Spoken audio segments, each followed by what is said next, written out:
साथी को जिंदाबाद, लाल सलाम, जय हिंद। मेरा नाम रंजीत है और मेरा घर अररिया बिहार में है और हम 3 बार से नगर पार्षद भी हैं अपने गांव का।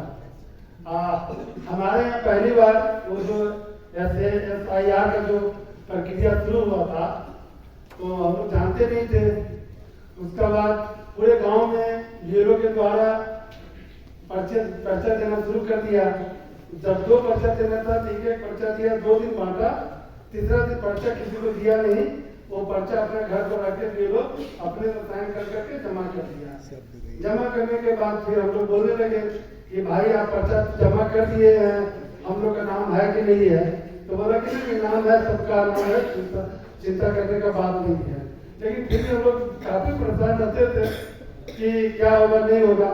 और दूसरी बात तक हमारे गांव में बहुत ऐसा लोग था कि जो नया पुतौह जो बन के आई और जो नया लड़का 18 साल 19 साल 20 साल का था, उनका नाम भी जोड़ना था।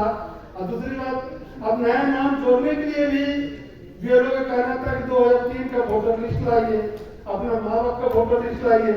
हमारे यहाँ तो नेपाल का वोटर सटा हुआ है, लगभग करीब 300 से 400 महिला ऐसा था कि जिसका नेपाल से संबंध मेरा इंडिया अररिया जिला से जुड़ा हुआ, उनका शादी किया हुआ है।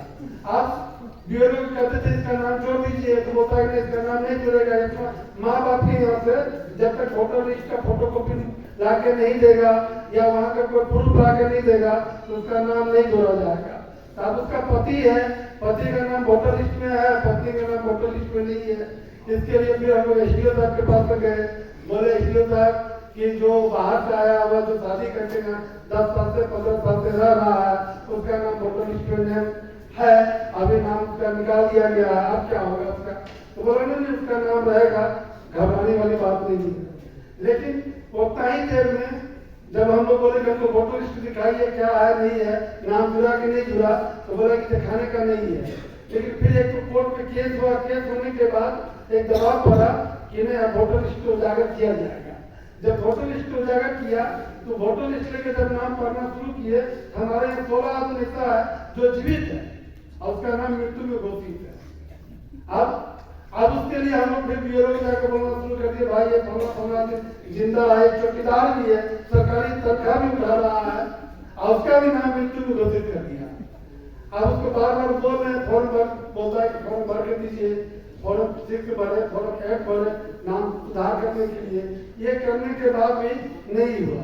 फिर यहाँ से अजीत अर्जुन जी गए वहाँ पर अररिया बिहार, वो थोड़ा सा दिखाने का कोशिश किया, अलग अलग मोहल्ला में जाने के बाद जो मृत्यु आदमी था, जो जीवित था, उसको दिखाया कि देखिए ये रामदेव पासवान है, ये जीवित है, चौकीदार है, सरकारी तनख्वाह उठा रहा है, इसका मृत्यु में नाम घोषित है।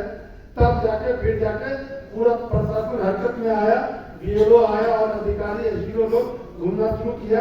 तब फिर जाके हमारे यहाँ सभी आदमी का नाम जो मृत्यु था उसको जोड़ा गया। उसके बाद नए लोगों को फॉर्म 6 भर के हम लोग करीब 250 से 350 लोगों का नाम जोड़ने का काम किए।